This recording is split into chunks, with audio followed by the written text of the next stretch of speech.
झोमॅटोच्या delivery एजंटकडून आपला लैंगिक छळ झाल्याचा आरोप एका तरुणीने केलाय। तरुणीने सोशल मीडियावर पोस्ट शेअर करत संपूर्ण घटनाक्रम सांगितला आहे। अहमदाबादमध्ये मंगळवारी मुसळधार पाऊस पडत असताना आपण कॉफीची ऑर्डर दिली होती।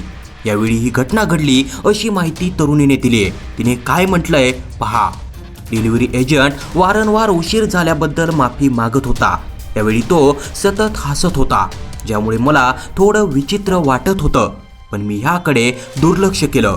देशातील सध्याची स्थिती पाहता मी त्याला फारसं महत्त्व दिलं नाही, असं तिने लिहिलं आहे। पुढे तिने सांगितलं आहे, या दरम्यान डिलिव्हरी एजंट सतत आपल्या पायाला झालेल्या जखमेचा उल्लेख करत होता।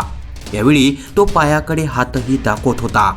तिने सांगितलं की मी ड्रायव्हरच्या पायावर फ्लॅशलाईट लावला असताना त्याने गुप्तांग उघडं केलं। तो हसत होता आणि मला मॅम जरा मदत करा असं सांगत होता, असा आरोप महिलेने केला आहे। आपण तात्काळ झोमॅटोला फोन करून घटनेची माहिती दिली, मात्र त्यांनी दिलेलं उत्तर निराश वाढवणारं होतं, असं तिने सांगितलं आहे। फोनवरील महिलेने आम्ही दोन्ही बाजू म्हणजेच माझी आणि डिलिव्हरीची एजंटची बाजू ऐकू असं सांगितलं।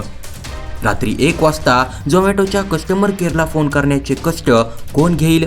मी काय रिफंड किंवा इतर काही मागणी करत नव्हते, मला फक्त कारवाईची अपेक्षा होती।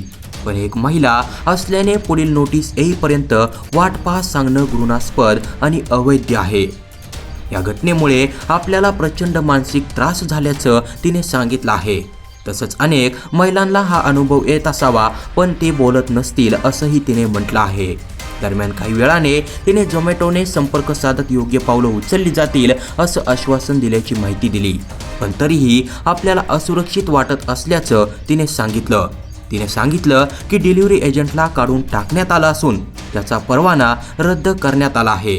मी असे म्हणणार नाही की मला आता सुरक्षित वाटत आहे, पण अजूनही असुरक्षित वाटते, परंतु त्यांनी जे शक्य होतं ते केले असं ती म्हणाली।